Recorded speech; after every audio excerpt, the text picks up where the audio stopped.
Good evening, everybody, and welcome to Meaningful Monday. And first and foremost, a very, very happy new year to everyone. Um, I'm sometimes pinch myself to think we're already on the 1st of January 2024. So just a really, really happy new year. I wish everyone a really successful 2024. And by successful, I mean that you get to develop more of your potential, you grow, personal growth. If you want to make that your number one goal for the year, you'll be doing yourself the greatest favor. Goals are great, but growth is really the main event. I think goals are just there to help us measure our personal growth and if we are actually growing. So it's not really about getting the goal, that's nice, but really the purpose of having goals is who we need to become to achieve that goal. And that's why staying growth focused really ensures that we remain challenged, a little bit on the edge of our comfort zone, and always improving, always learning, always getting better, and most importantly, using more of our infinite potential, because we have so much potential. To just stagnate is really a crime, to be honest. And life gets better when we grow in every way. So I know that every single person, including myself, wants better results in several areas of our life, and that's always going to be the case because we are designed spiritually to expand and express more and develop. So in our human form, that's going to be edging us forward all the time to grow. So for 2024, I wish everyone the best, most wonderful, successful year, a happy year. Choose to be happy, unconditionally. And if things don't go your way, be happy for that too, or be grateful for that as well, because out of every adversity comes some hidden blessing, something to learn, some gem that's disguised as a disaster. So learn from the down times for sure and make the most of the up times. And I just wish everyone really the most prosperous, happy, and healthy 2024. All right, so talking about health tonight, just want to let some people in here. We're going to be talking about how the self-image controls your weight. So I decided to do weight for the beginning of January. It actually came to me. I'm getting out the shower just a few weeks ago, and the reason was that I recently let me just say this. A year ago, I weighed 7 kilograms more. Now, you might not say that's a lot of weight, but I'm really short and I look very different. If you take 2 kilograms off or on me, I can already look quite different. So 7 for me is quite a bit, and I've never reduced myself down to the weight that I am now since I left high school. So I always thought my goal weight was around 54, and I decided to get to goal weight because I always carry 2 or 3 kilos. Took it off, put it back, took it off, always 2 or 3 kilos, and that never kind of stuck there. And then what would happen is if I went to an event or a wedding or even a few days away, go away for the weekend for 4 days, I'd honestly just overindulge, do something stupid, and have another 2 kilos or 3 kilos. Then I'd have 6 now to contend with. And I just thought, you know what? I trained the silver method. I've got the technique. I know what the reason that our weight is what it is. And I'm going to teach this to you tonight, so you're in the right place if you want to understand why our weight keeps going back to that other number we don't want.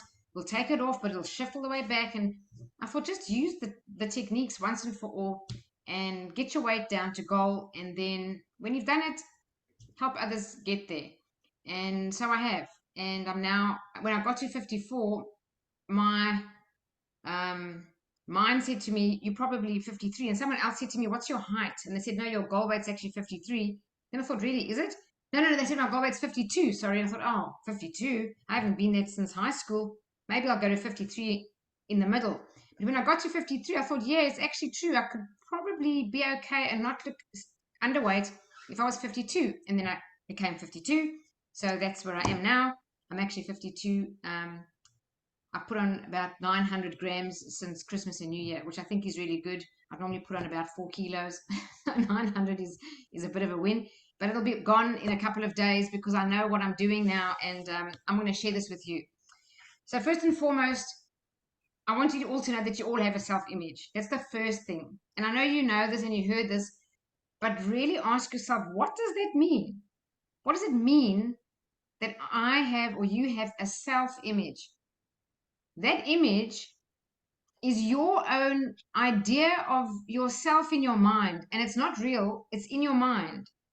Please understand this. Your self-image is in your mind, your mind's eye, and it's in your subconscious, not conscious. So you look at yourself in the mirror and you're looking at yourself with your conscious mind, and you may make a thought about it or a judgment about it or a statement about it, which is conscious. But at a subconscious level, which is below conscious, meaning awareness, below your level of awareness, there is actually an image of you in your mind, in your imagination that you hold. And as I sit here now, that will govern your weight. If your self-image, which you don't know what it is, I'm saying it again, you don't really know what it is. The only way you'll know is by the weight that you most common are right now. It might have changed over the years, but the weight that you've been most at that level for maybe the last 3 to 6 months, whatever that weight is, that's your self-image. You may say, oh no, my self-image is not that, it's this, it's that. Well, the only way you'll know what your self-image is by your results, because your subconscious governs your behaviors and gives you your results, not your conscious mind. And this is a really important point, because when people think they're going to reduce weight, they do it with their conscious mind. But that's not running the show. The subconscious is running the show. So you can say consciously, oh, I'd like to reduce 5 kilos. And yep, I'll probably look at eating healthy. Maybe I'll even do a little bit of exercise. And you give it a go and you start doing that. And as things are going fine, and you do take off 2 kilos, maybe even 3, who knows, maybe even 4. You might even go down to 5. But then something happens.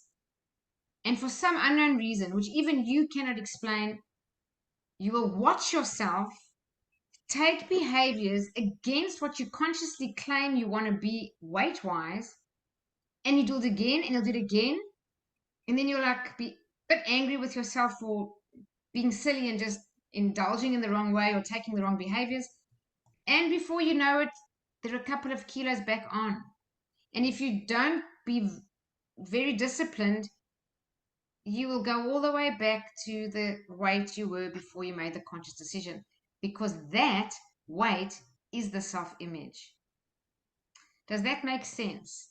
I'd like everyone to put in the chat box if they understood what I've said, and if you don't, I'm going to explain it again. But I'm going to just say to you this. Your weight is not the problem. You think that you want to reduce weight because you've got a weight problem. Your weight is not the problem. And please make notes. Grab a pen, grab a paper, and write it down. Your weight is not the problem. There's something, one of the governing universal laws that govern this universe, and that law is the law of cause and effect. And your weight is the effect. It's not the cause. There's another cause. And you can say, oh, the cause is I eat too much, or I eat the wrong things, or I don't exercise. I'm here to tell you that's not the cause. That's also the effect. The behavior that you take is the effect of a unknown cause. Well, unknown until maybe now, or you did know, I don't know. But that cause is in the subconscious mind. It is that self-image. Here's a whole lot of comments. I like it. You all said yes. Excellent. 100%. Go, Melanie. You're a champ. All right. So you got it. So talking about cause and effect, weight is not the cause.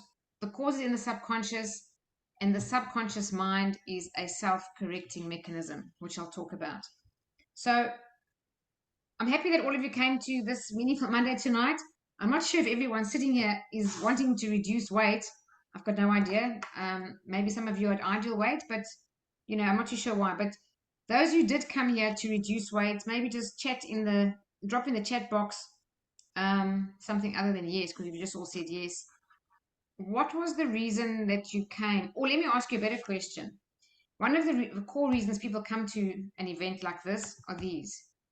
There's mainly 3 core frustrations.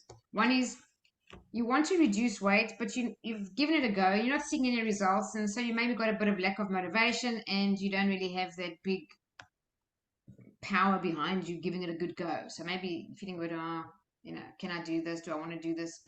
Do I do this now? Where am I going to start? Is that kind of lack of motivation feeling? Or is one of your frustrations that you do know how to reduce weight because you've done it before? You've maybe done it many times. But for some reason, you take self-sabotaging behaviors and put it back on. Or do you procrastinate? That's also self-sabotage, same thing. You're going to do it, you're going to get to it, but just after this biscuit. We'll do it, you'll get to it, but just after this Christmas cake.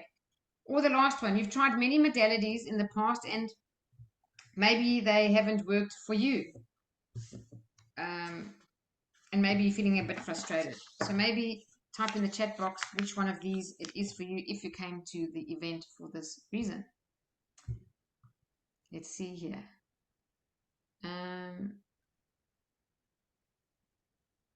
Okay, nice. Melanie says to feel better about myself. Oh, okay. To feel better about myself and therefore project a better image, which will in turn make me feel better. Absolutely. So there's quite a bit to do with changing the self-image. It's we actually cannot easily change the self-image with a conscious mind. As funny as that sounds, we do have to use our conscious mind, but it takes a bit of repetition and a technique, which I will share with you here. So number 2, someone else said, so frustrating about self-sabotage has only been the last 3 years. Okay, so as you watch this, Amanda, as we go through it, and you say it's only been the last 3 years, I'd ask you, I'm not out loud to answer me, just for yourself, just pay attention to what happened 3 years ago and what's maybe continued to happen. And maybe some of the reasons will filter through as you watch this. And Gloria says to feel with more energy. Great. Anna is number 3, tried many modalities. Shirley, all of the above. Okay, Shirley in the right room. Jane, if can work with weight, can work for other things. Just curious to know if I can. I do want to reduce some weight. Okay, of course it does work with everything. So this that we're talking about, weight, can actually be applied to money. Okay, money is exactly the same thing. So if you're interested in money, think of it this way. Your self-image can also be termed your self-worth. Different one, just a different angle on it. And that self-worth and that self-image is how much money you can, I'm going to use the word create. You might think, oh, I don't create money, I get a salary. Well, no, you created the experience, the situation that brings that money to you. If you work for yourself, you create everything we create. So your self-image is the same when it comes to money. If we can change that self-worth, how much we believe, I know this sounds funny, but it is deserve to earn. If you can lift it, you'll earn more money. If you can lift it some more, you'll earn more money. If you can lift it a whole lot and keep practicing that, you will make a lot of money. Can you do a step change? Yes. What does it depend on? Depends on how much you believe in your practice or your ability to create a new belief, or you believe in yourself. So belief drives the result. Then Melanie says it's to deal with healing as well from the past. Absolutely. Learning to love who we are. Okay, that's just the bottom line, guys. Melanie's jumped to the end of the presentation. She's kind of given us the... Sorry. No, that's great. Giving us the answer. There's a bit of stuff in between, but definitely healing, emotional healing is what she's talking about, is so related to our weight and very much to our money as well. So let's include that, or any other goal, as Jane said. And then Desiree, thank you. This class is not for me tonight. I'll check back into another. No problem, Desiree. All right. So the main problems is, which Melanie just said there, lack of self-love. We can look at a whole lot of reasons and a whole lot of core problems and diagnose any situation that's not working in your life, no matter what that is. It could be a bad relationship.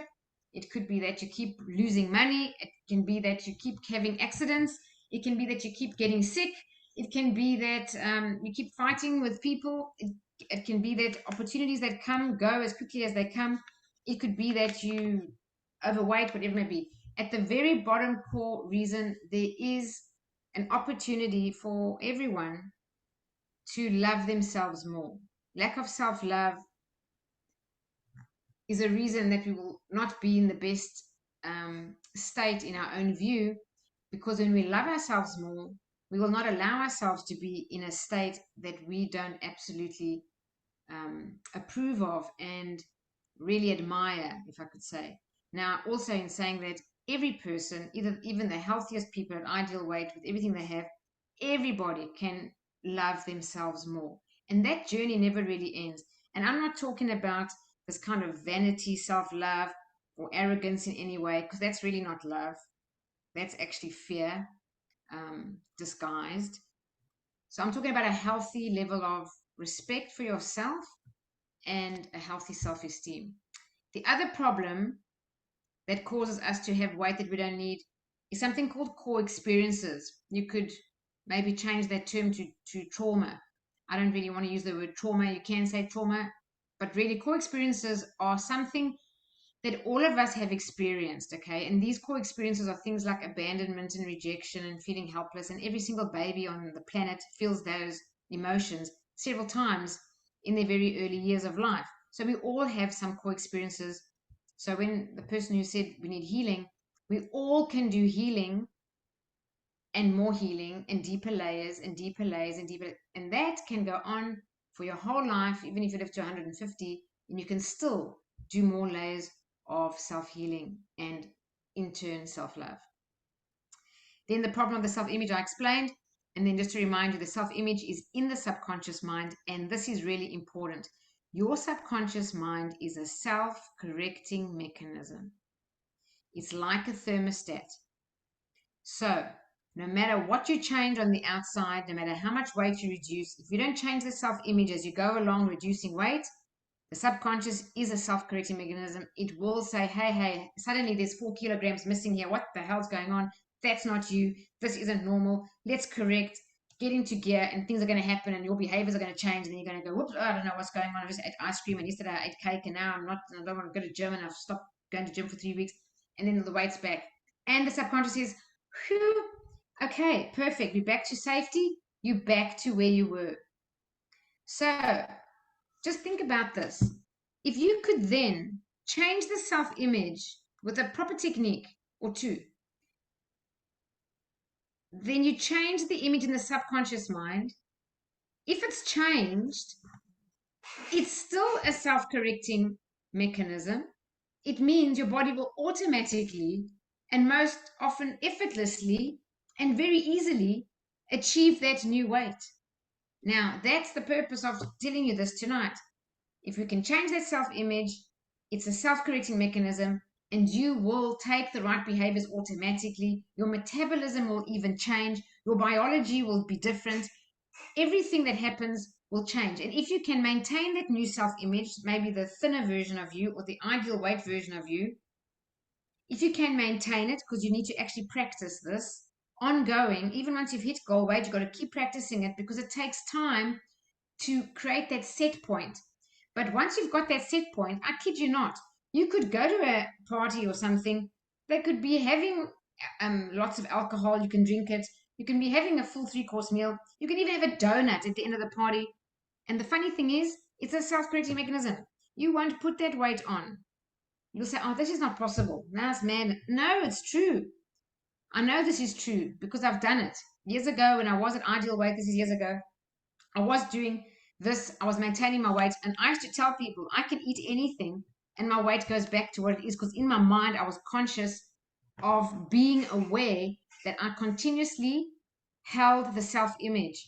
It was what I almost like, if you can imagine taking a dress out of your closet, or for a man, an outfit out of your closet, and let's say you are, just to make up some numbers, let's say you are 65 kilos and you want to be 60. Imagine taking out a 60-kilogram suit, putting it on, and now you're in a different bodysuit of 60 kilograms, and you go around today in that suit. You've got to have the same mindset. Once you work on the self-image, you've got to actually embody it. So you don't go around thinking, I wish I was 5 kilograms less all day long. You actually carry yourself as, yes, I'm already that. My body's catching up, but I'm already that. And if you hold that in your mind and you wear that, whatever, let's say it's 60 and you were 65, you carry that 60-kilogram suit on you wherever you go. You're in it all day long. You feel it. You walk like that. You sit like that. You feel like that. And you, with practice, it becomes you. And once that becomes you, it all happens for you. I'm going to play this. It's about 5 minutes, this video of Louise Hay. It's absolutely fantastic. If you've got speakers, please put the volume up. If for any reason you can't hear, please stop me before I carry on. Think yourself thin. You're right, Melanie. All right, here we go. And I'm just sharing Louise Hay, who the author of Heal Your Life. And many of you know I train a 2-day program called You Can Heal Your Life. And I think a lot of my weight loss or reduction has to do with me doing Heal Your Life 3 times. I did the course 3 times in 1 year. And my self-love is right up there. And my body doesn't want to be any kilograms more than it needs to be. And I use the Silver Method technique to get there and to maintain there. But I think it was the self-love or the Heal Your Life and someone spoke about healing. I think it was you, Melanie. All contributed to this change. So here we go.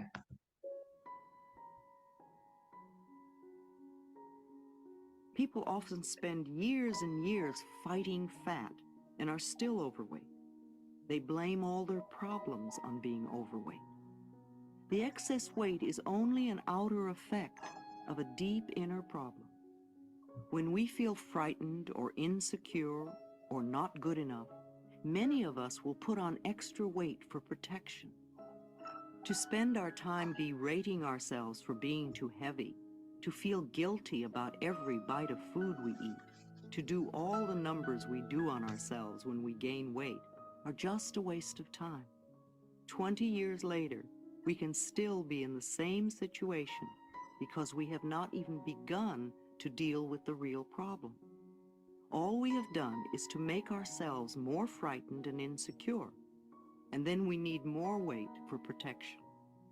So I refuse to focus on excess weight or on diets. The only diet that does work is a mental diet, dieting from negative thoughts.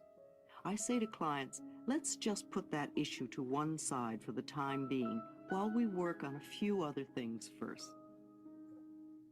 They will often tell me that they can't love themselves because they are so fat, or as one girl put it, too round at the edges.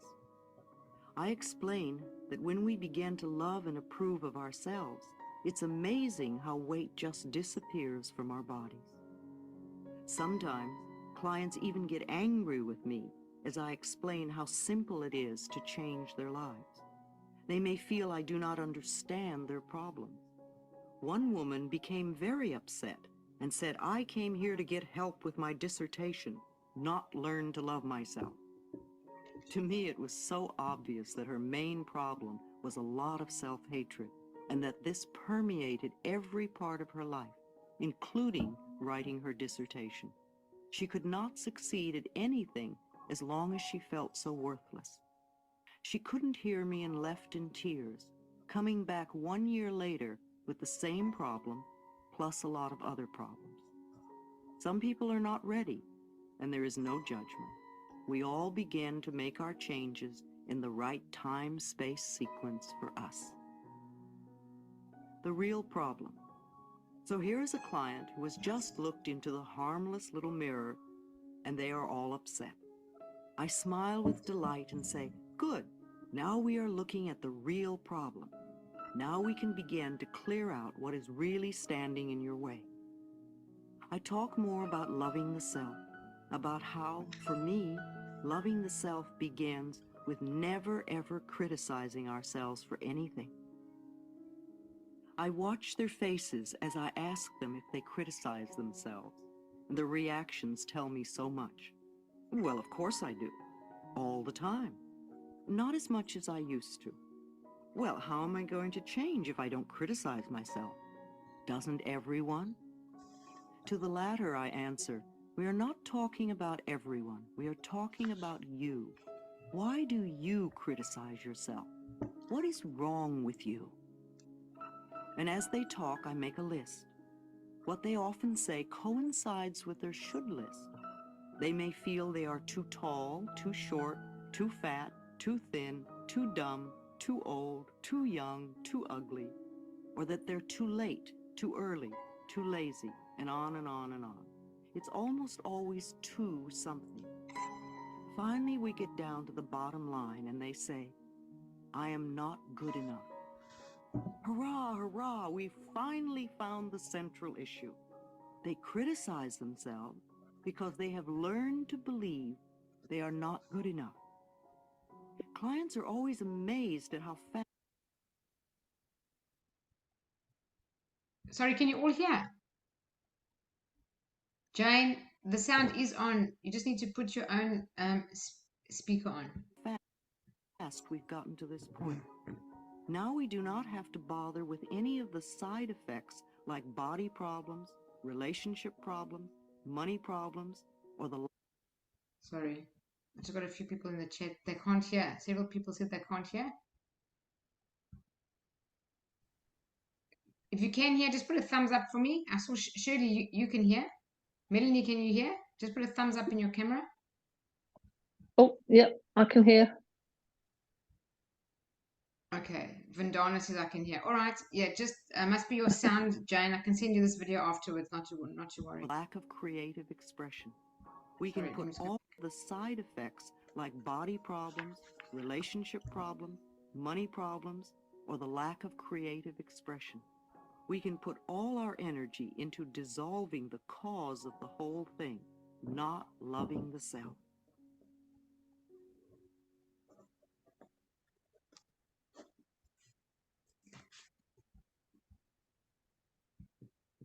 Okay, just a few key takeouts. She spoke about feeling insecure, feeling frightened, fear, weight, carrying weight for protection. Also, if you eat food and you feel guilty about the calories of the food, is completely useless because it's that emotion and that thought that actually causes a problem to put on weight in the first place. So we've got to get rid of all these emotions. And guilt is actually a learned emotion. We can learn guilt. Shame is something that we could have up from childhood through embarrassment or just feeling shame. But guilt is something that we actually learn. It's kind of handed down. So we need to get rid of all of these. I know these things are like I'm just shooting a lot of things out here, but everything counts. Everything counts. So getting rid of guilt is as simple as having an affirmation every day that says, I choose to release all guilt, or just I release all guilt. Over and over, every time you feel a feeling of guilt, you just affirm over and over until that feeling leaves you. I release all guilt, or I'm willing to release all guilt if it's not easy initially. She also spoke about the only diet that works is a mental diet and getting rid of negative thoughts. When we do the one-day workshop, I'm doing it in February called Reducing Weight, the Silver Method Way. It's a one-day workshop. The very first technique we do is exactly that, the mental diet of negative thoughts. And the statement that it's the same as the cancel technique in the Silver Method, except the statements are all around weight.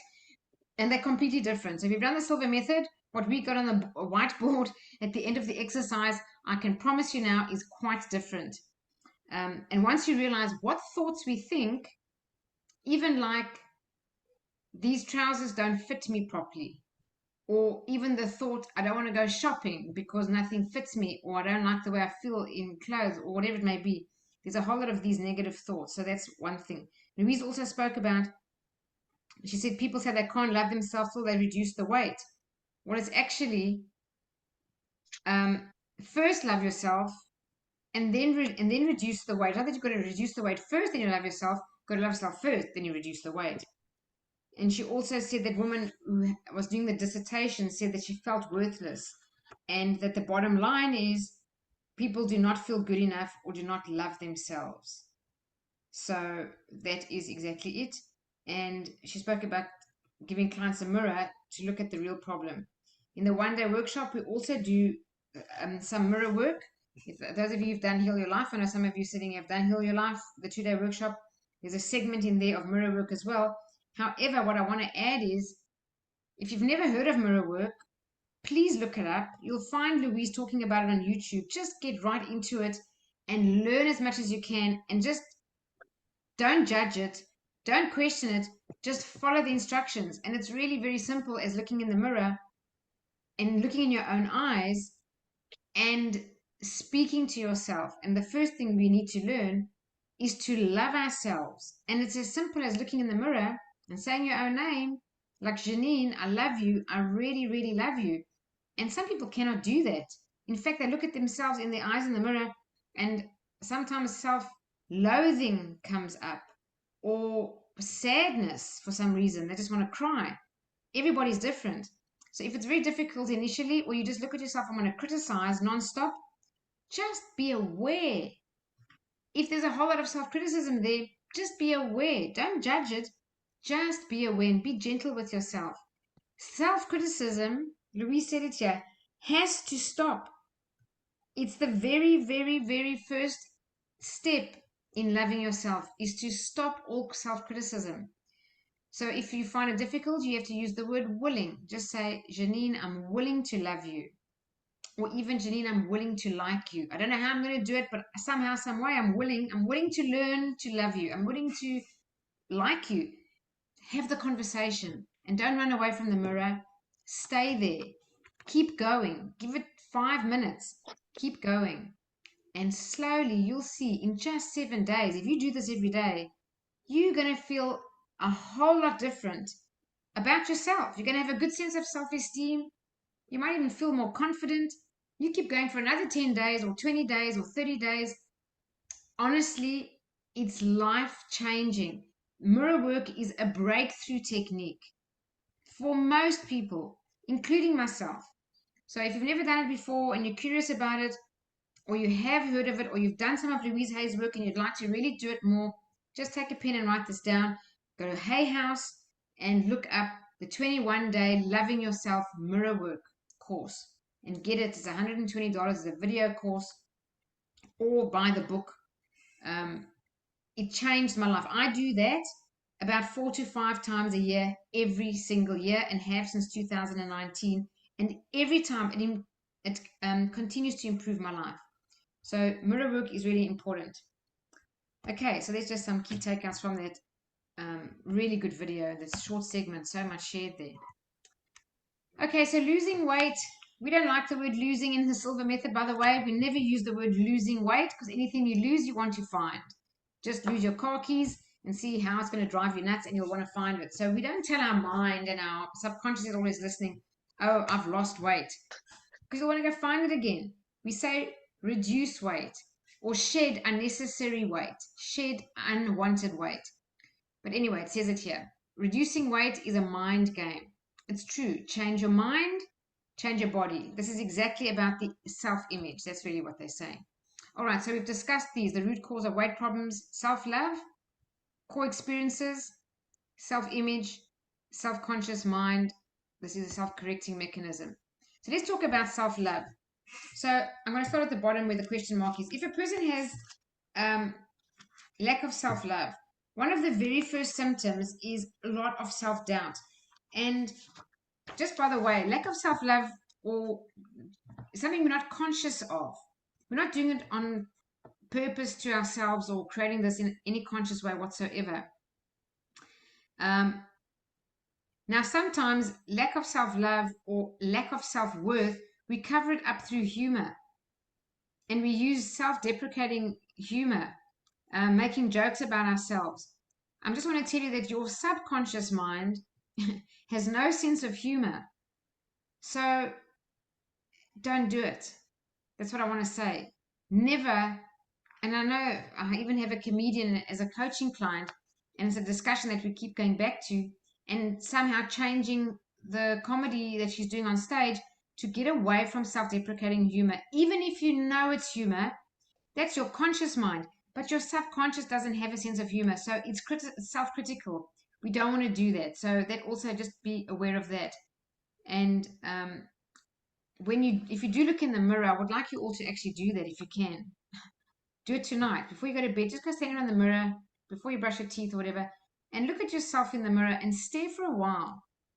Just get comfortable on your own and have a look. and look deeply in your own eyes and tell me what do you feel there? Do you feel a sense of love, or do you feel a sense of disgust? Do you feel really uncomfortable, or is it easy to do? What is it? There's something called the self-defeating cycle of the poor, but there's also the self-defeating cycle of the overweight. They're exactly the same. What happens is you're overweight, then you look at yourself and criticize yourself. Then you feel bad, so you drop your self-esteem. You drop your self-esteem, you criticize yourself, your self-love goes down, you're going to take worse behaviors because lack of self-love causes us to do worse things to ourselves, add more weight, more, and it goes round and round. So let's start off with self-doubt. This self-doubt might show up in you don't know what to wear, you can't make a decision easily, you don't believe in yourself enough, you even don't believe in your ability to maybe reduce weight. You doubt that, can I actually do it? I've tried it before, it doesn't work. I've tried it before, it doesn't work. There's self-doubt. The other one is if you're stressed. So when a person has lack of self-love, they often take on too much work. They extend themselves beyond what their capacity. They give deadlines which really stretch them too much. They find they're doing too much, and possibly with a level of resentment involved as well. Feeling continuously that you've got to do more, do more, do more. Why? To prove something. And what must you prove? Well, maybe you need to prove that you're good enough. Because at a deep subconscious level, lack of self-love is, I don't feel good enough. So we stress ourselves out. The next one is feeling unloved. Well, often we feel not just unloved, we feel unlovable. And think, if I could only lose some weight, I could love myself more. No, we have to first love and approve of ourselves as we are now, whether we're overweight or not now. Somehow, so it's impossible to love me. I'm overweight and I've got rolls everywhere or whatever. Doesn't matter. You have to begin. You have to begin where you are right now. Of course, it gets easier because as you practice self-love or mirror work, your weight will get easier to reduce. It actually sheds. Louise Proof, by the way, you can, if you read Heal Your Life, there's a section in there she talks about weight. And some people just worked on mirror work only. They just learned to love themselves, and they did. They succeeded in increasing their self-love. And did you know the weight left them automatically? To a certain degree, some of that happened kind of with me, but I was also intentional that I really wanted to reduce, and that's it. I'm not going back. I'm not putting this weight on ever again in my life. I'm going to stay at goal and, just practice this new self-image and maintaining it. And I'm telling you, it's really easy when you first do self-love, because I spent the last year becoming a certified Heal Your Life trainer, and in doing that, did the course and did it 3 times. And it's changed my life significantly. And reducing weight, once you practice self-love, it's easy. I'm saying it's easier.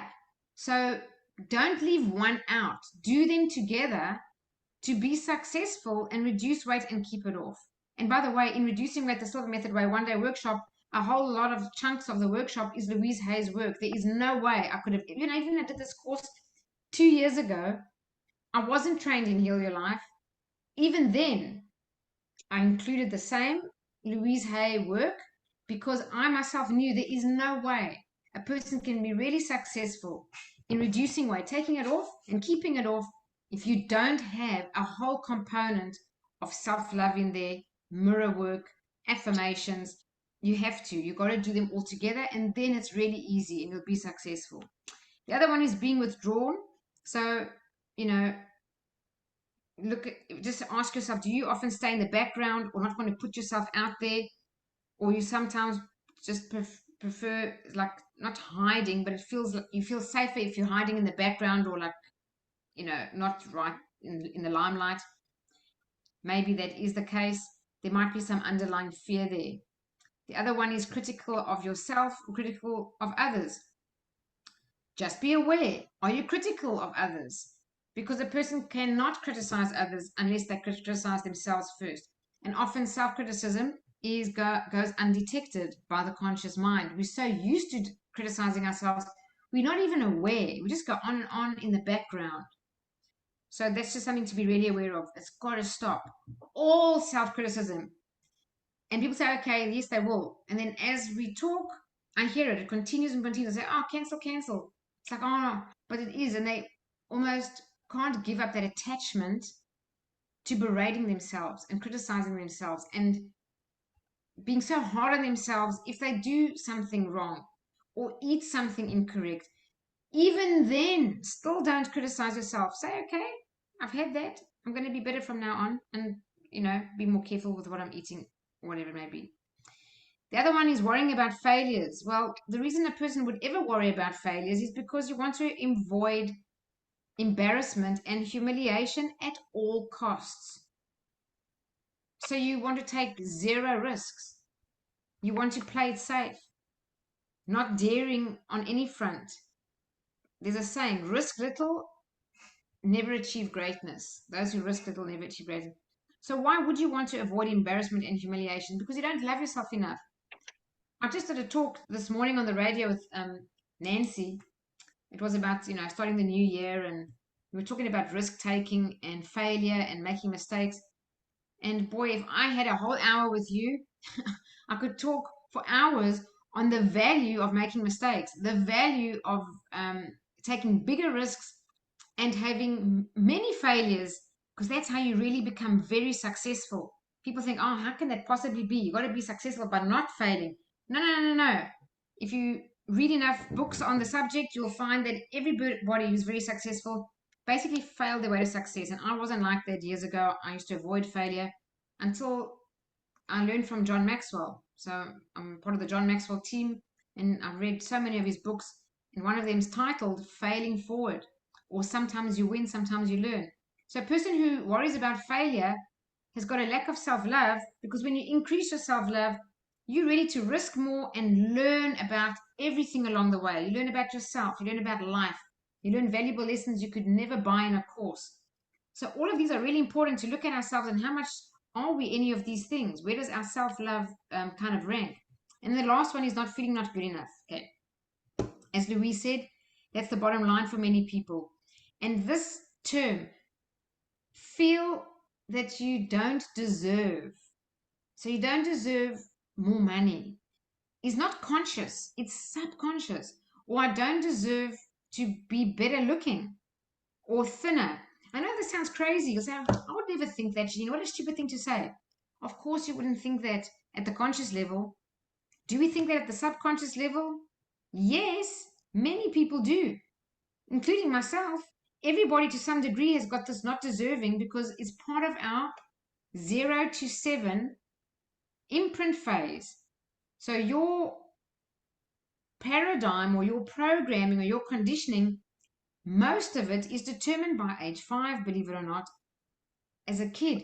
And apparently, I've heard from Dr. Bruce Lipton that every child at some stage has the words, you don't deserve another toy, you don't deserve another chocolate, you don't deserve to go to the park today, whatever it may be. A child only has to hear it once. If they're under the age of 7, it becomes a core belief. Everything does that you hear when you're under 7. So I'm just saying, feeling unworthy or not good enough is everybody's deep-seated, I don't want to use the word problem, but challenge to work on and to improve. And it's also at the core of almost everyone's problem with being overweight.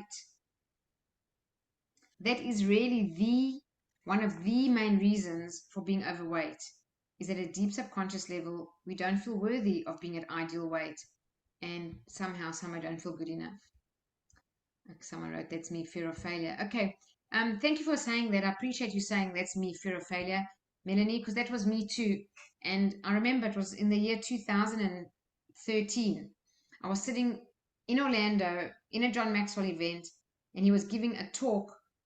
I think it was about sometimes you win, sometimes you learn. And I remember John Maxwell saying this: if you want to reach the height of success, the ultimate dream that you have, and achieve that, you got to be willing to fail all the time. And when I heard that, I thought, what on earth what is he saying? It doesn't make any sense. Yes, I wanted to have great success. I was very ambitious, and I thought, there's no ways I want to fail. There's no way I want to make mistakes. And of course, as he spoke, I just thought, this man is further ahead by a long shot than I'll ever dream to be. And he's written so many books on the subject. Maybe I do need to just change my own belief about it, have an open mind. And he said, if you will not embrace making mistakes, you will not ever achieve the height of success that you dream of. And that was enough for me to say, okay, that's it. I'm going to change. And it was that year that I said my New Year's resolution was to embrace making mistakes.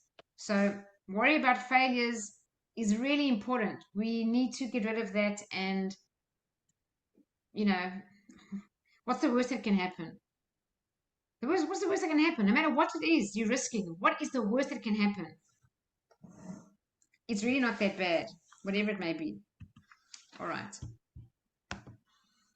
So here's a whole lot of affirmations. Let me just talk about affirmations before I put them on the screen.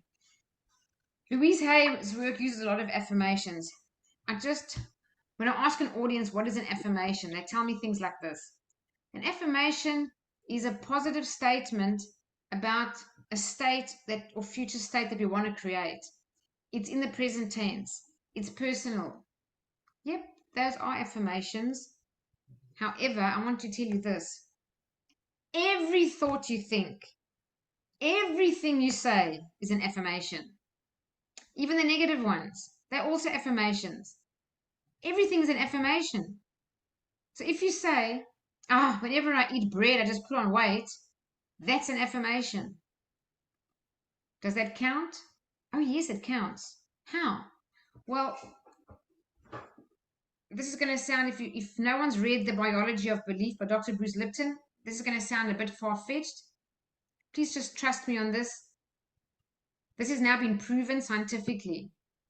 Your thoughts change your biology, not your genes. Your genes do not determine whether you're overweight as a person, underweight.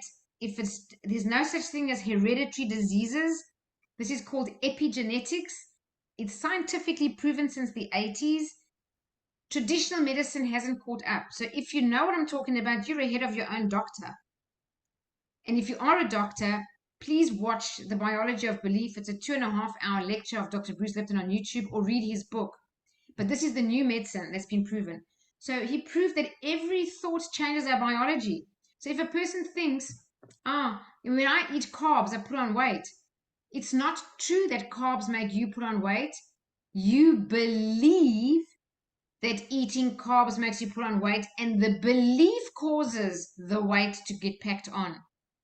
So then you say, Janine, if I could change that belief, even if I faked it initially, and somehow, some way change the belief to say I can eat anything and maintain ideal weight, would that be my reality? And the answer is yes. No. Yes. Don't believe me? Watch Dr. Bruce Lipton's lecture, or all the thousands and thousands of studies that they've done where people change their belief and their biology changed. Even with a placebo effect. Take the sugar pill and it will, I don't know, do this and that, and your result will be whatever, and it just happens. So affirmations are everything you say and think, and that's why negative thoughts have to go. And here's a whole list. So if you want to take out your phone and take a photo of this, I've just put a dump of some. These are not all of them, just a list. But I'm just going to read them quickly. These things need to be something that are comfortable. We've repeated them so many times. We're almost used to them. They don't bring up any resistance within us. They don't feel so fake. Initially, they're going to feel fake. Initially, they will feel, this is not me. Then it's the right affirmation for you, but with repetition, it will become more and more familiar. So I love my body. If you can't say I love my body authentically, then just say I'm willing to learn to love my body. I appreciate my body, and do that. Appreciate all of the functions. If you've just gone to the bathroom, appreciate the fact that your kidneys are working and you just drink water and the next thing you go to the bathroom. Appreciate that it digests your food, it beats your heart, your brain can think, you can understand what I'm saying, your eyes can see, everything. Appreciate your body. It's easy for me to follow a healthy food plan. Keep affirming that. Every time you catch yourself saying, oh gosh, I eat so badly, cancel. It's It's getting easier and easier for me, or I'm getting better and better at following a healthy eating plan. Start to affirm it. I choose to embrace thoughts of confidence. I love that. I use deep breathing to help me relax and handle stress. I love that too, and it does work. And it's deep belly breathing in the lower belly, okay, not the upper chest. I deserve to be at my ideal weight. Beautiful affirmation. I always do the best I can. Wonderful. Loving myself heals my life. Perfect. Accepting myself makes it easy for me to change the things I'd like to change. And with accepting myself, I love and accept myself as I am. Accepting yourself is an affirmation that's really worth adopting. I love this one. I forgive myself for past mistakes, knowing I was doing the best I could at the time. Self-forgiveness is huge. It's a Mount Everest, guys. When it comes to weight and health, if we don't practice self-forgiveness on things we might have forgotten, or they're way in the past, or we think that thing's out of our life because it happened 30 years ago or whatever, bring that thing back to the present time, close your eyes, drop back into that experience, and affirm, I forgive myself, knowing I was doing the best I could at that time, over and over again, until all negative emotion that you have around that leaves you. Very important. Forgiveness is related to money and it's related to health. If we don't forgive ourselves, we have a cap on how much money we can earn. It sounds funny. Other Meaningful Mondays about money, if you listen to them, I'll talk about forgiveness every single time. I'm willing to accept love. I deserve love. Beautiful. I'm loving. I'm lovable and loving. Beautiful. I'm happy with myself. If you don't believe that, say, I'm willing to be happy with myself. I'm willing to learn to be happy with myself. I approve of myself. Perfect. I love and accept all parts of myself exactly as I am. Now, if this was me, when I was overweight, I didn't really want to love and accept all parts of myself as I am. I wanted to be thinner. But you know what? It was Louise Hay who taught me, Janine, no matter where you are, 10 kilograms, 20, 30, 50, it doesn't matter. You have to begin the journey with this last statement. I love and accept all parts of myself exactly as I am. Yes, you've got a goal to reduce the weight. You've got to start with this bottom line right away. You can't say, once I've reduced some weight, I'm going to start loving myself. It's the other way around. Learn to love yourself and the weight will just come off. So really important. I love this. This is from Louise Hay. I lovingly do everything I can to assist my body in maintaining perfect health. Even if you want to say maintaining perfect health and ideal weight. I don't know, print that out, stick it somewhere where you see it every day. Repeat it so many times you can say it off by heart. Really important. Affirmations are really important. All right, here's just a picture on mirror work. I've spoken about it. I'm not going to go on about it. Just to remind you, if you want that course again, it's a breakthrough course. It deals with self-forgiveness. It deals with old past hurts and resentment. It deals with negative emotions like guilt. It deals with things like childhood, the wounded inner child. Okay, it deals with just about everything. So that's called the 21-day Loving Yourself Mirror Work. If you haven't got that, please do get that. It's worth it. You've got lifelong access for $120. I would buy it every day of the week. And then, of course, if you want the 2-day workshop, it's transformational. Some of you here have done it. If anybody wants to comment, you're welcome to unmute your mic and tell people of your experience if it has changed your life. I know it absolutely changed mine. All right, just in terms of weight management, I'm just going to talk about the Silver Method way.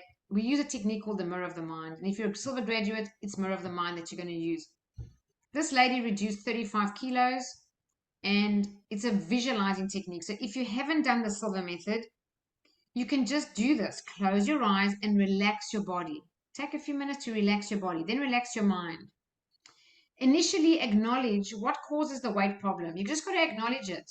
Don't want to study it and make an analysis of it, but do acknowledge. In the Silver Method, we put a big red cross and the big word no in red over that causes the problem. That imagery is very powerful on the subconscious mind. Then rub all that out, and you only do that once. You never go back to that cause of the problem. You just do that once and never again. After that, visualize now yourself at the ideal weight that you'd like to be. When it comes to weight reduction, if you've got more than 3 kilos, or I'd say 4, do it in increments. Just ask yourself, how much do you confidently know you can reduce in a month? If that number's for you 3 kilos, then do 3 kilos. Get there and then start the whole process again. Acknowledge where you are. You've got to change the self-image with weight if you've got more than 4 to 5 kilos to reduce in increments. Now, this lady reduced 35 kilos. Why I'm showing you this is this lady never put it back on. Why? Because the mirror of the mind changes the self-image. It works at the subconscious level. We're not going to talk to you about diets and exercise. And if you want to go to someone who talks to you about diet and exercise, I'm here to tell you that's fine. It's going to be temporary if you don't change the self-image. On the other hand, if you started working with a self-image, I'm never going to worry about your diet and your exercise regime. I'm never going to be concerned about it. Because if you change the self-image, that will become automatic. So I hope it makes sense where you're going to begin. This is Pooja. She's a silver method trainer in Singapore. She also reduced 25 kilos. By the way, this lady was also paralyzed. She fell out of a 2-story building, broke her neck, damaged the nerve bundle, and was told she'll be paralyzed on one side of her body permanently. And she said, no way, I will walk again. In fact, I'll climb Mount Kilimanjaro, and she did. And she used the same technique, the mirror of the mind. This is Nancy. Those of you know and love Nancy, she works with me and has for the last 6 years. Look at Nancy. This is about a year ago. Hold on, there's another image here. How's that? That was Nancy over a year ago, and this is Nancy now. She's on her weight reduction journey. She's not at goal weight yet, but she's lost a significant amount. Can you see? And that's also in the last year. So the mirror of the mind is key. So that's visualizing. Just remember, visualizing is key. That's how we change the self-image. And if you're making notes, please write next to visualizing in big capital letters with emotion. If you visualize, just visualize without any emotion, it ain't going to serve you. Your subconscious mind is your emotional mind. It's your emotional body. So when you're visualizing your self-image and you see yourself and feel yourself at a reduced weight and size, once you visualize that and it really looks good and you feel perfect in that moment, what you do is you visualize stepping into yourself and becoming one with that image. And then you've got to feel it, feel it, feel it. That emotion is key. You must feel joy. You must feel light. You must feel more flexible. You must feel like you've got a bit of a skip in your step. I don't know. Maybe you visualize yourself running into the waves on the beach. That's what I do. And I feel light and I feel excited and happy. You've got to have emotion. That makes the impression on the self-image and the subconscious. I really love these quotes by James Allen, who wrote the most amazing book, As a Man Thinketh. It's one of the masterminds I generally run every year. He says here, the body is the servant of the mind. That's basically what Bruce Lipton says. The mind is everything. The mind is absolutely the start and the end of everything that happens in your body is the mind. It's not the body or anything outside the body. Then it says it obeys the operations of the mind, whether they be deliberately chosen or automatically expressed. And automatically expressed, if we're not deliberate, is often negative. So if you talk negatively about your body's the servant of the mind. Oh, I just can't reduce weight. Oh, this makes me fat. Or I can't eat that. Or whatever. Everything you say, the body is the servant of the mind. Then he writes here, disease and health, like circumstances, are rooted in thought. And I love this. Change of diet will not help a man who will not change his thoughts. Interesting. So it really is all in the mind. That's why forget about everything in the outside world initially with weight. Start in the inside world. Get that love relationship with yourself healthy. Practice mirror work and visualize all the time that increment that you want to become. And once you've achieved that increment, start with the next increment, and so you go. This is one of my favorite quotes of all time, of all authors. This is one of my favorite quotes. Men are anxious to improve their circumstances, but are unwilling to improve themselves. They therefore remain bound. So we do need to change. We do need to be willing to change ourselves. And it starts with our thoughts. We've got to be willing to stop thinking the same way about our weight. We've got to stop thinking the same terrible thoughts when we see ourselves in the mirror and think, oh, I'm overweight. That's self-criticism. If you could say that out loud to your best friend, do you think they'd be happy with you? Geez, look how fat you are. Do you think your friend would like you? But we do that to ourselves. You know, look how fat you are. Geez, that doesn't look good on you. Well, quit it. We have to stop all of that. So I've got this lovely picture, if everyone remembers Archimedes and Eureka. He's the man who came up with this thing, displacement. He got into a full bath of water, and as he sat in, the water poured out. So why am I showing you this? I'm showing you this because to get rid of negative thoughts is not enough. Even to have neutral thoughts is not enough. We have to displace our thoughts with positive thoughts. Otherwise, our results don't change. So what I mean by this is you need to get those affirmations. So I've put some in the beginning of the presentation there, or new ones, any ones that serve you, and continuously immerse them in your mind over and over to displace the negative ones and replace them. We can't just stop negative thoughts. Okay, I won't say that anymore. It's not enough.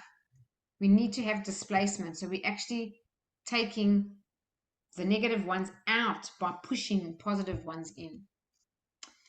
So just a reminder, the subconscious mind is a self-correcting mechanism. So this is just a way to understand the mind, just a simple stickman diagram. It comes from a Dr. Thurman Fleet back in the 1940s. Imagine the top half of your mind was the conscious mind. That's where you analyze things and think. The subconscious is nowhere in your awareness. It's not in your awareness. You don't even know what's in there.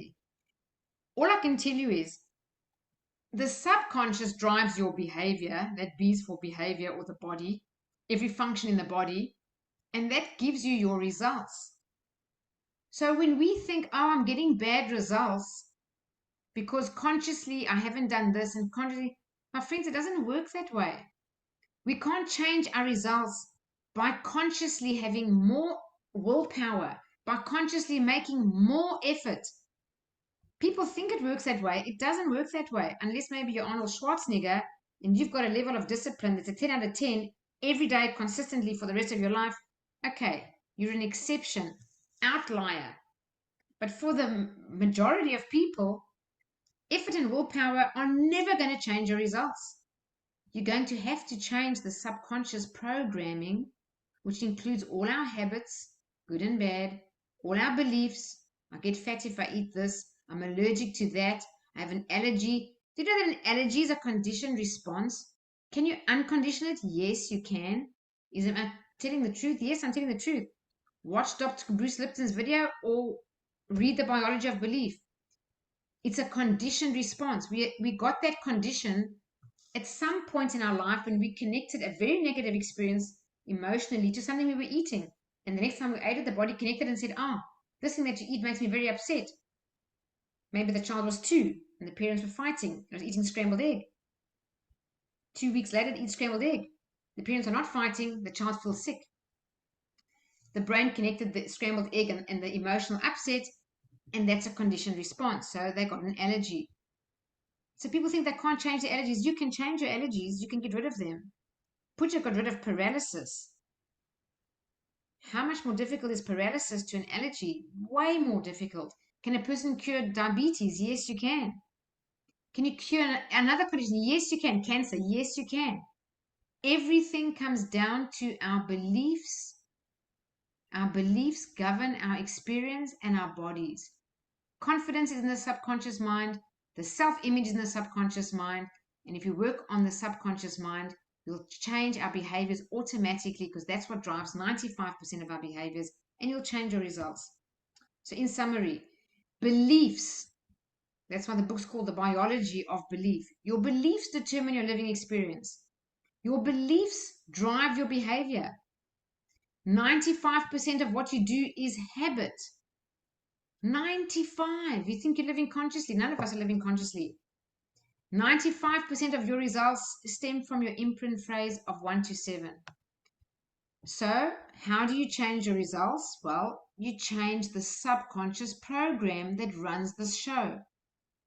And Janine, how much more effective is it to do that than to try to change my results with effort and willpower consciously?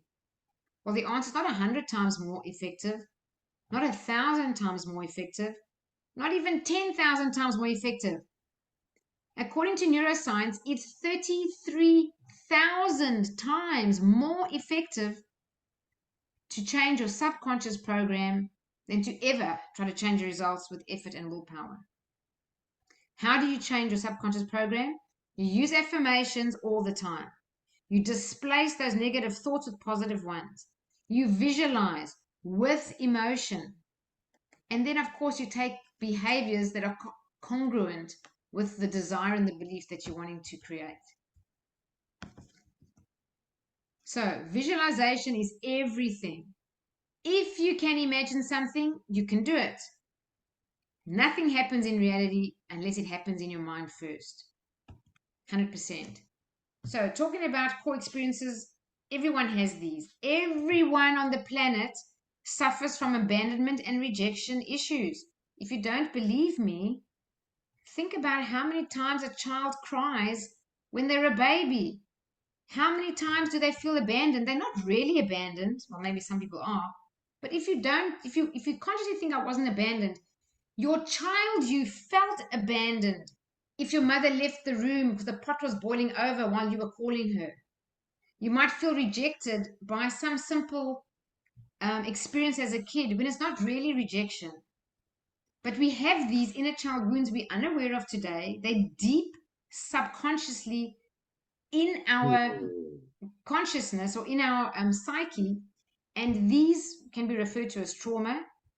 All babies feel hopeless at some point when they can't do things for themselves or get out the cot or go somewhere when their parents are holding them back or can't have something they want, or helpless or out of control. They go to school, do this, do that, can't talk now, go to break, then come inside, sit down, put your hat on.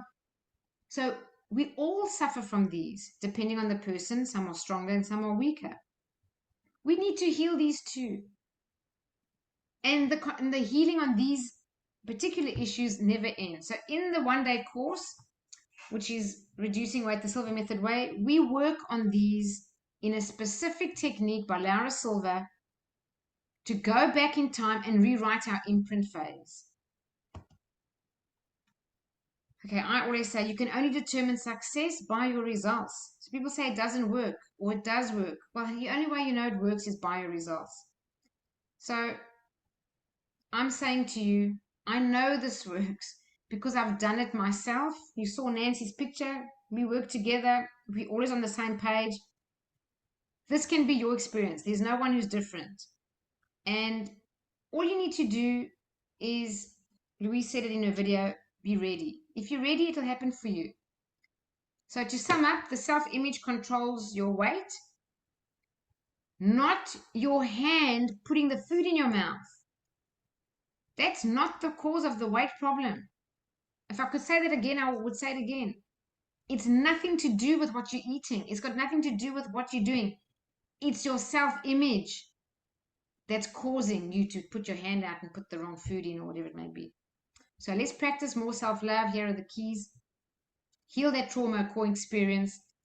Visualize your new self-image over and over and over. And I could go on like a broken record, ongoing, because we need to practice that new self-image. And once we embody it, we still have to practice it ongoing to create it, to set like a set point, because there's a memory of the old you that's still there. And let's say you've been overweight for 20 years. I don't know. I'm not going to say it's going to take 20 years to go back. No, but we do need to continuously revisit that self-image.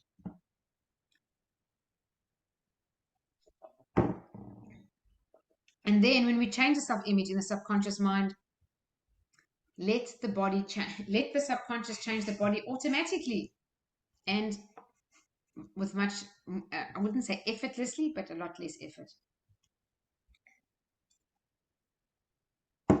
If you think you need help and you want to fast track your results, love yourself enough to invest in yourself. The greatest investments I've ever made are in my personal growth. That's why I'm in the industry. I believe in it wholeheartedly. So there is a workshop in February, Reducing Weight the Silver Method Way. The price is $350. There's an early bird price of $295. If you've got a trauma that you aware of, or even unaware of, or a block somehow, and you're unsure what this block is, but you know you've got a block, there's a technique I have in Rapid Results Coaching. I will guarantee it will be gone in one session. If it's not, I won't charge you. It's a guarantee. So that's Rapid Results Coaching. If you want to do the Silver Method, it's all about manifesting. Of course, it encompasses a whole broad spectrum of things. Everything works together to help us create the life of our own design in every way. I would recommend that everybody on the whole planet attends 10 Heal Your Life workshops. I've done 3 in a year. It's absolutely transformed my life. I will do it again and again, every opportunity I get. I don't mind who you are. With all respect, everybody needs to do Heal Your Life. Everybody. We all have unknown wounds, resentments, unhealed things. Every time you're triggered, every time you're upset about something, every time you feel frustrated, every time something anybody does annoys you, you say, oh, but it's because they did that. It doesn't matter what the person does. The answer never lies in because they did anything. If we ever get a negative emotion, frustration, trigger, annoyance, it's our own personal inner child wound. Because if we heal that, a person can do absolutely anything and you won't have that response or that reaction. If you need to get a coach, get a coach. That's another option. But accountability is key. So if you're in a household with other people and you all need to reduce weight, do it together. Be accountable. If one of you needs to and the other one doesn't, you need to get that person in your household on board to support you and keep you accountable. Of course, if you have a coach, you've got an accountability partner there. But otherwise, do find accountability. All right, in this reducing weight, the Silver Method way, it's a 9-step process that we're going to go through on that day to take it off and keep it off. So we're going to look at our current results. We're going to do a centering exercise and then consciousness clearing. We're going to align towards the goal that we want. Dealing with damage is all those core experiences, abandonment, rejection, anything that's damaged us in our, over all the years, even in our childhood. We're going to do something on forgiveness.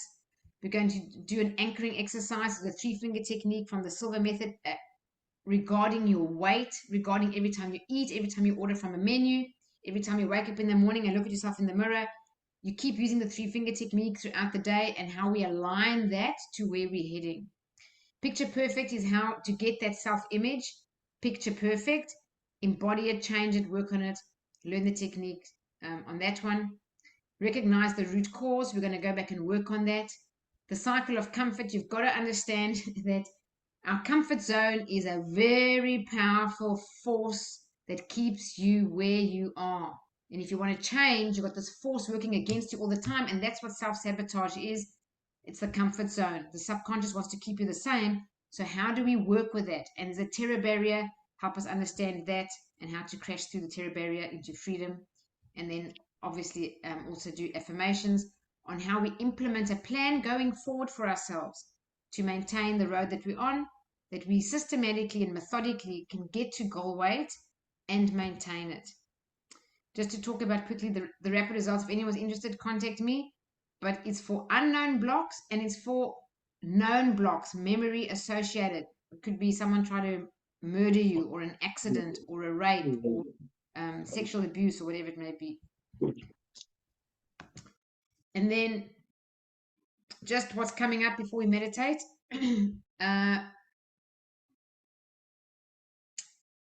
Sorry, that's wrong at the top there. Today is Meaningful Monday. So the workshop is on the 24th of February. There's an early bird price at the moment.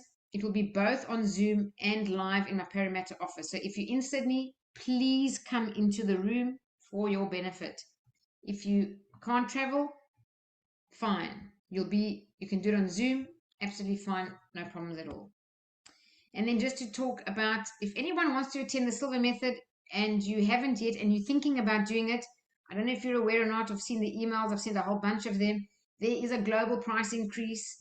I have held my prices back even since I began training. For 8 years, I haven't changed the prices. They've steadily gone up. I'm now at a point where I cannot not comply anymore.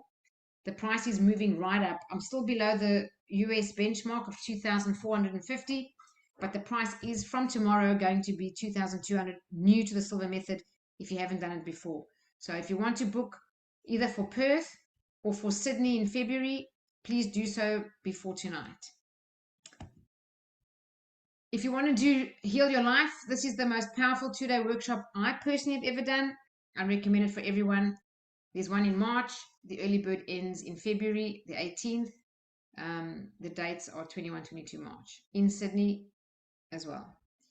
If anyone's interested in going to South Africa to attend the Silver Method, the prices are way cheaper. The early bird's 1,060 because I had to get permission from Silver International to adjust the price because the exchange rate and cost of living is completely different there, and it would be completely absurd for anyone to pay $1,500 or let alone $2,500. It's more than a person's salary. For some people, double their salary. So it's been adjusted. So if you wanted the experience, it's in a game reserve. It's beautiful. There'll be wild game walking right past the conference room windows. We'll see them at lunchtime every day, zebras and giraffes and things. So really a beautiful experience. If you want to book that, you can find it on the website. And just a reminder, prices go up after tonight. All right. We're now going to do a quick meditation. So if you've not done Meaningful Monday with me before, please grab yourself a pen and paper if you don't have one. You're going to write some answers down at the end of the meditation. The only goal you have is don't analyze anything. Just write down your first impressions. And it's not a whole long book that you're going to write. Just 2 or 3 quick initial thoughts. And that will be your intuition. Because once we do this relaxing meditation, you'll get into what we call the alpha state. And whatever answer comes to you just like that will be from your intuition or your higher self. So we're going to set our intention for the month of January 2024, the first month of the year. Set our intention for the year. What do we want to get out of the year? It'll be right at the very end of the meditation. Just before we begin, unmute your mics if you want to, or put in the chat. Are there any questions about any events or anything at all? Any comments, anything before we meditate? Nope. No? Okay.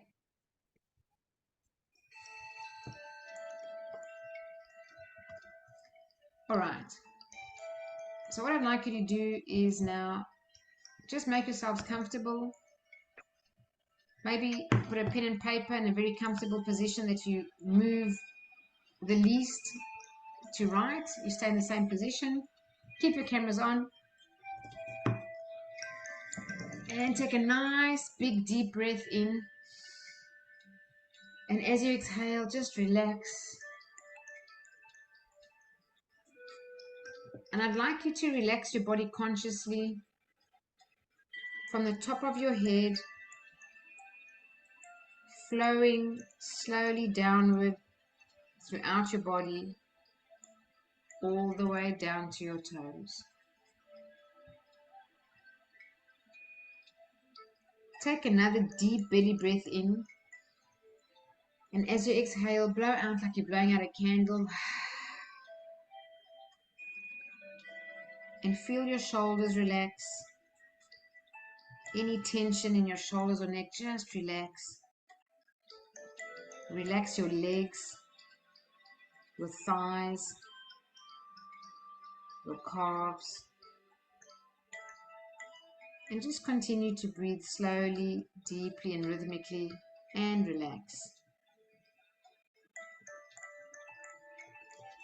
So I'd like you now to create in your mind an ideal place of relaxation. It can be real or imagined, maybe somewhere that you've been or somewhere that you'd like to go. Just allow it to be a place where you feel totally relaxed. And just begin to experience that place now.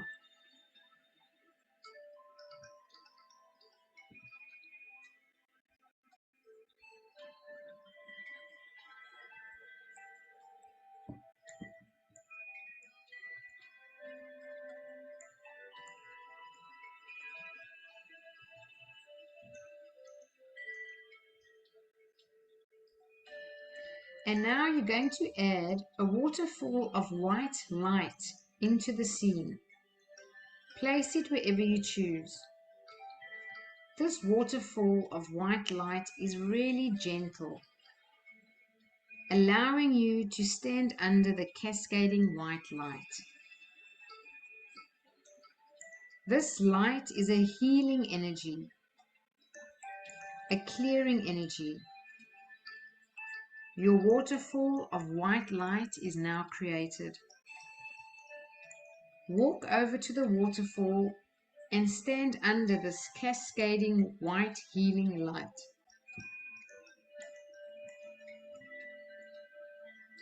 Allow this light to pour over you and encompass you within its glow, and allow it to clear any stress or tension or clutter from your whole lifetime, your whole energy field, cleansing your aura. And as this light clears your energy field, just notice how much happier you look.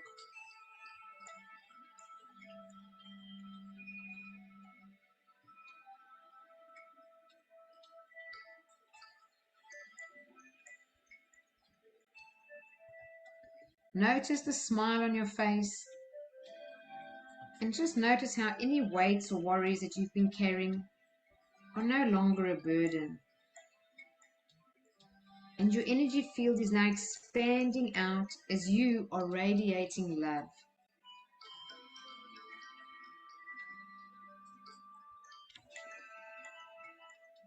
Take another slow, deep breath, relax even more, and repeat mentally after me. Every day, in every way, I am getting better, better, and better.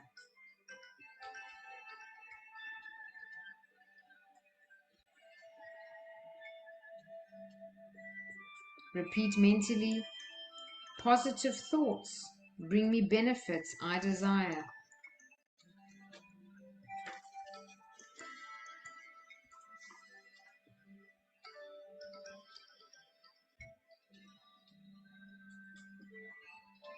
The following statements are for your better health.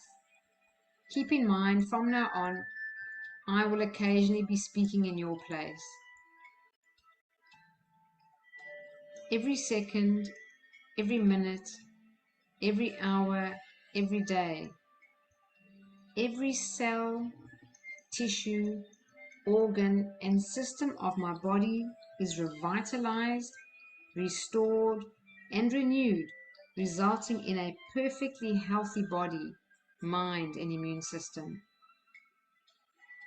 I'm able to function in harmony, physically, mentally, emotionally, and spiritually, to promote maximum benefits.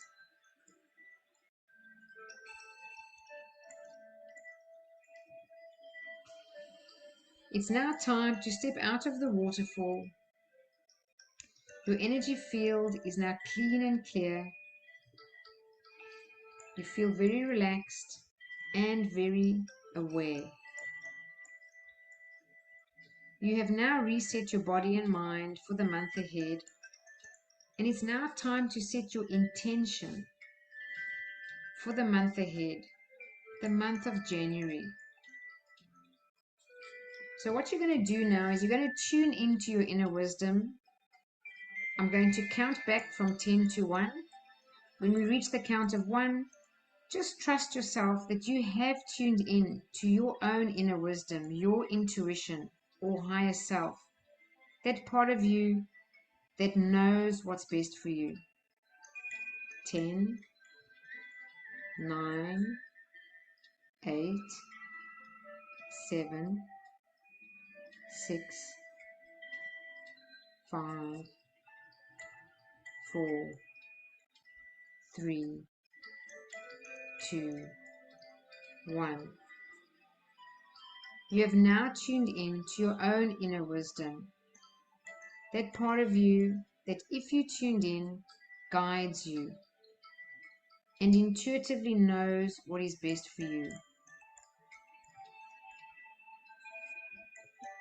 Now pick up your pen and write the first impression that comes to mind without judging it. What do I need to focus on for the month of January? Write down your first impressions.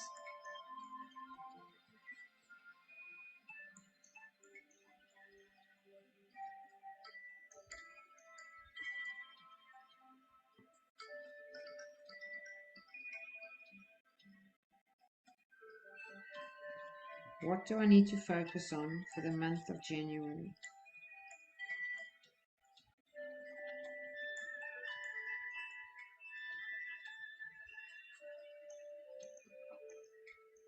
Write down anything that comes to mind, and when you're done, take a deep breath, close your eyes, and re-enter the meditation.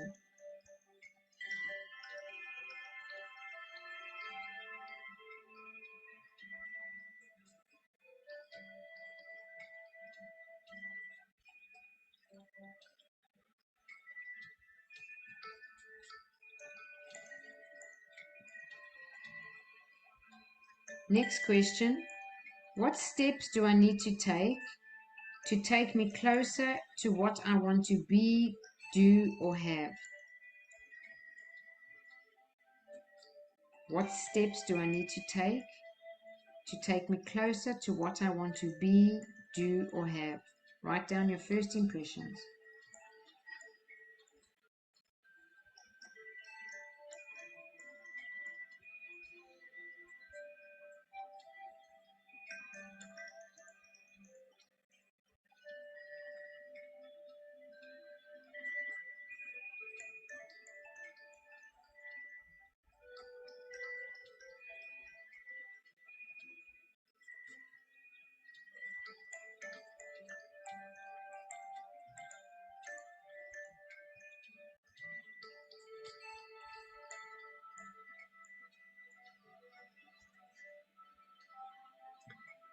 Next question.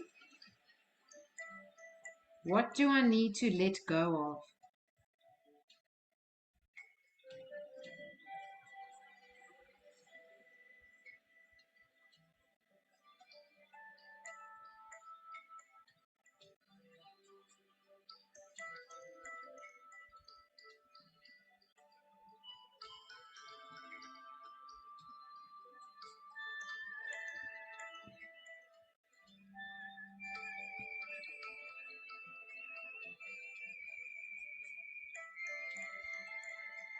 What do I need to let go of?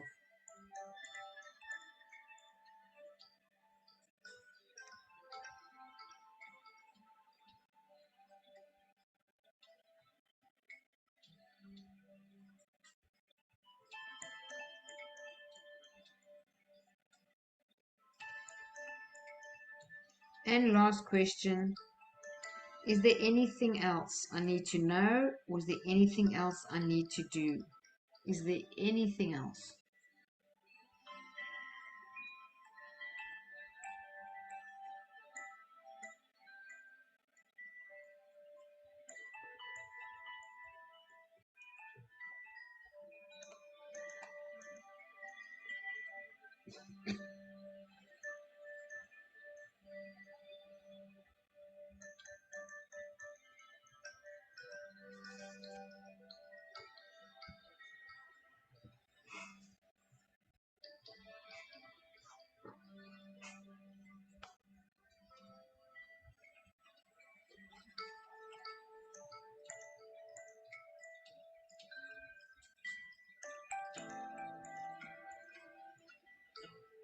And then take a nice deep breath and relax.